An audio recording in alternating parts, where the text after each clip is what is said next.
You think you're just living your life, waking up, answering messages, talking to friends. But every choice, every silence, every glance you give is a move. And whether you see it or not, you are playing. There's a moment, quiet, almost invisible, that decides who wins and who loses. It's not when you speak, it's when you hesitate. It's when you tell yourself, it's not worth it, or they should go first. That's when the game begins. Two people share a space, a project, a dream. At first, everything feels balanced. You give, you trust, they respond, until slowly something shifts. One side gives just a little less, the other pretends not to notice, and soon the invisible contract between them begins to crack.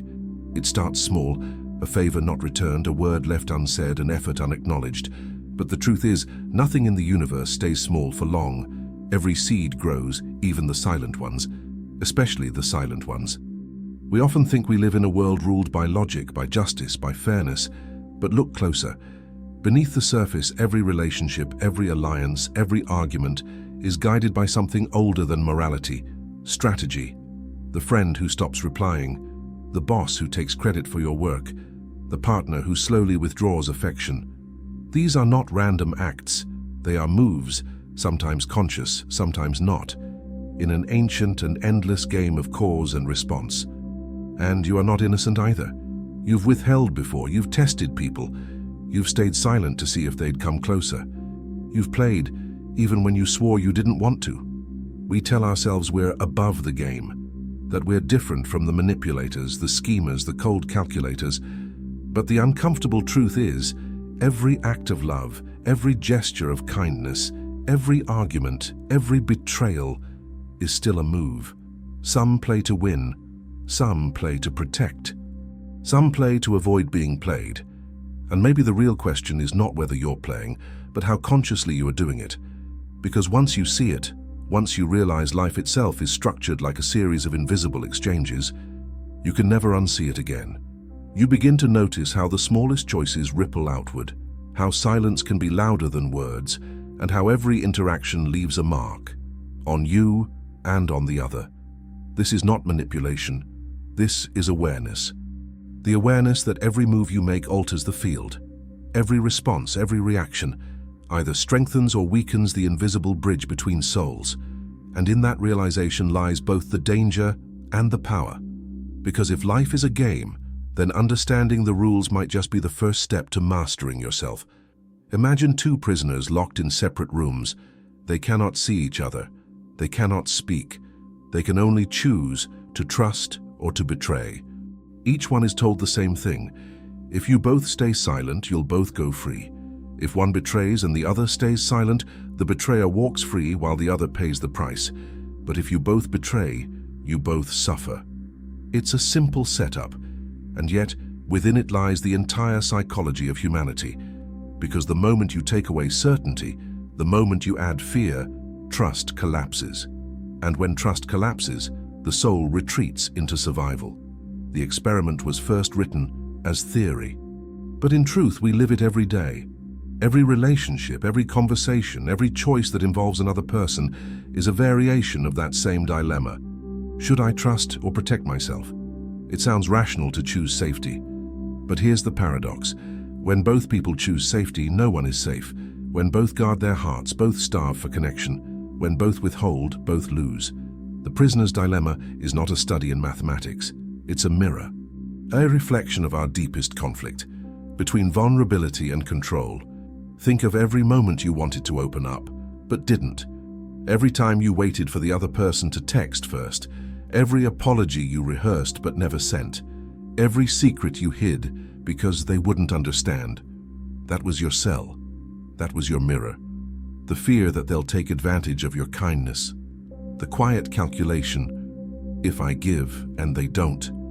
It feels like protection, but it's a kind of prison. A glass wall we build between ourselves and the world, hoping it will keep us safe, not realizing it keeps us alone. And yet, paradoxically, this is also what makes us human, because even in our isolation, we long to connect.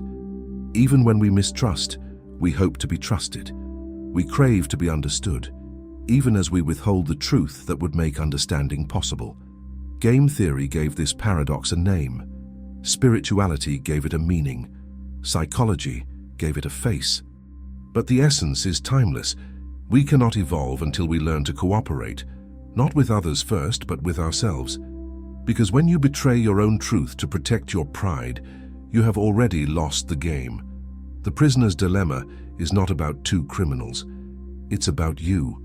The part of you that wants to trust and the part that's afraid to. The part that wants to open and the part that would rather disappear behind calculation and logic. The cell is not made of walls. It's made of hesitation. And the key is not outside you. It's the courage to act before certainty, to trust even when you cannot predict the outcome. Because every time you do, you break one more invisible chain, and somewhere the other prisoner inside you finally exhales. Some people believe life is chaos, that everything happens by chance, ruled by luck, coincidence, and random will. But there is a deeper pattern beneath it all, a silent geometry that governs every action and every consequence. Game theory calls it strategy. Ancient philosophy called it balance. Religion called it justice. Different words, same truth. There is an underlying mathematics to morality. Every decision we make carries an invisible number. Every gesture has a cost and a reward. Every reaction adjusts the equation between two minds. We feel this instinctively. When someone wrongs us and we strike back, we are trying, unconsciously, to balance the ledger. When we forgive, we reset the equation. When we ignore, we leave it open. When we manipulate, we distort it. You don't need formulas to sense it. You can feel it when you walk into a room thick with tension, when a friend stops meeting your eyes, when a partner grows quiet after a lie. You can't explain it, but you know something is off balance. That's the mathematics of morality in motion, the constant calculation of trust, fairness, and consequence. And just like in any equation, the wrong variable can collapse the whole system. Societies rise and fall on this same invisible code. When cooperation dominates, civilizations flourish. When exploitation takes over, systems decay. Empires, families, friendships, all governed by the same principle, reciprocity. It's easy to see morality as a list of rules. Do this, don't do that.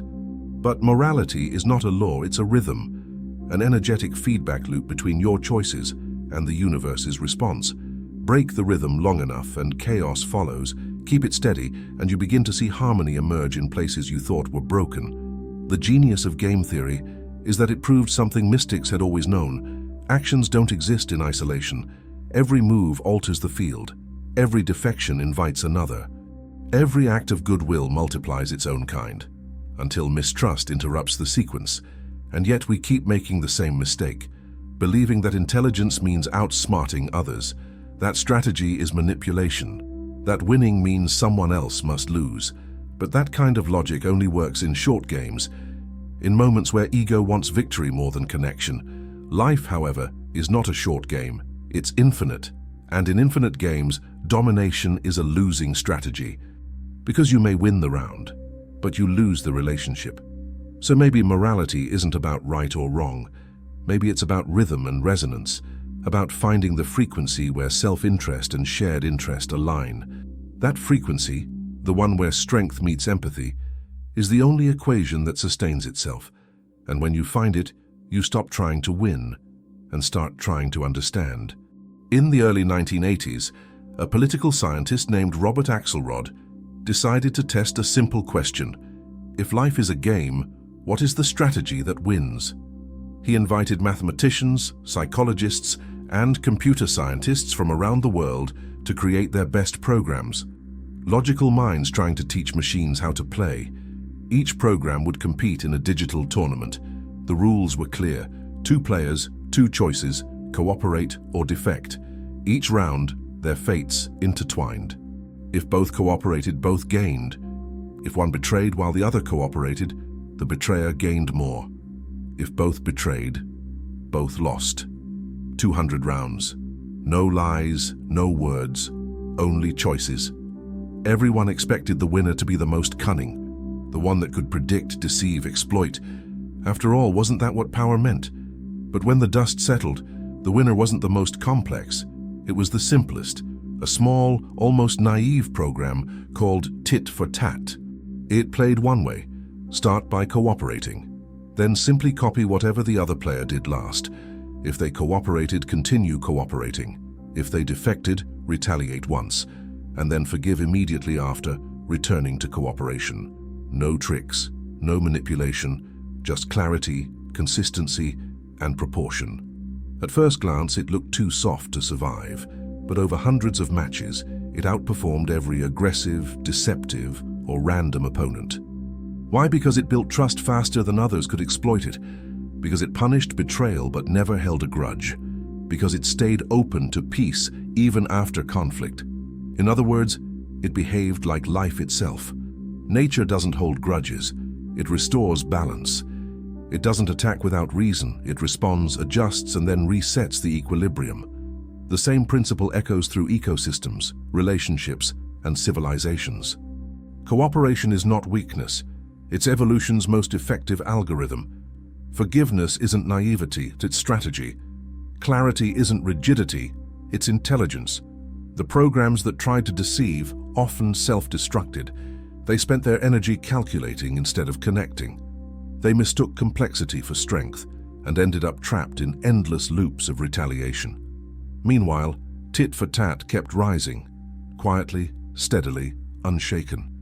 Axelrod himself said, "What makes cooperation possible is the simple fact that the players might meet again, and that changes everything, because when you know you'll meet again with the same person, the same energy, or the same consequence, you start thinking long-term. You start realizing that revenge is a poor investment, and reciprocity compounds like interest. The strategy that outsmarted chaos was not domination, it was resonance. The balance between justice and mercy. Between standing your ground and keeping your heart open. In a world obsessed with winning, the quiet power lies in those who know when to forgive and when to begin again. There's a moment when logic ends and revelation begins. When what science calls strategy, the ancients already called law. The law that every action creates a reflection. Every vibration seeks its echo. Every cause, its inevitable return. The universe too plays a game, but not one of winners and losers. Its game is balance, and balance is never negotiable. The strategy that triumphed in Axelrod's experiment was not just an algorithm, it was a mirror of cosmic intelligence. The same principle that governs stars, atoms, and souls. Give and you receive. Deceive and you invite deception. Forgive and you reset the equation. This is not mysticism, it's resonance. A truth so profound it hides in plain sight. Reality responds to the energy you bring to it. When you approach life with hostility, the world becomes hostile. When you move through it with clarity and grace, it begins to unfold in harmony. Your relationships, your opportunities, even your thoughts, all dance to the rhythm you set. The sages called it karma, the physicists called it symmetry, but it's the same mechanism, a universal tit for tat. Not punishment, not reward, but reflection. The universe doesn't remember your mistakes. It mirrors your present frequency. And that's why forgiveness is not weakness, it's liberation. When you release resentment, you stop vibrating at the frequency of your wound. You step out of the loop of retaliation and into the field of restoration. The law beneath it all is terrifyingly fair. Not because it punishes, but because it always gives back what you send out, magnified. Every thought, every word, every action ripples outward, and sooner or later, the echo returns home. Most people think they're reacting to life, but in truth, they're reacting to the energy they once emitted. Today's conflict was yesterday's thought unanswered. Today's peace was a decision once made in silence. That is the divine feedback loop, the hidden architecture of reality. So when someone hurts you, remember, they are simply playing the same game at a lower level of awareness. Responding to them with hatred keeps you in their orbit. Responding with clarity and proportion elevates you above it. You cannot escape the game, but you can change the way you play. You can stop fighting to win and start moving to harmonize. Because the law of reciprocity doesn't care about victory. It only cares about balance. And when you align with that balance, life begins to align with you. Once you understand that every action echoes back to you, a quiet power begins to rise inside. Not the power to control, but the power to transform. Alchemy was never about turning metal into gold. It was about turning consciousness into light. And reciprocity, the sacred exchange between you and existence, is the furnace where that transformation begins. When you act with fear, you multiply fear. When you act with clarity, you multiply light. The formula is simple, but the courage to live it is rare, because to practice true reciprocity, you must let go of the need to be right. You must give without keeping score. You must forgive without erasing memory. And most of all, you must be willing to begin again, endlessly. That is what separates the ordinary player from the alchemist. The player reacts. The alchemist responds. The player seeks victory. The alchemist seeks understanding. In the grand rhythm of life, nothing is ever truly lost. Every betrayal, every wound, every silence is material for transmutation. Pain becomes wisdom. Failure becomes awareness. Conflict becomes clarity.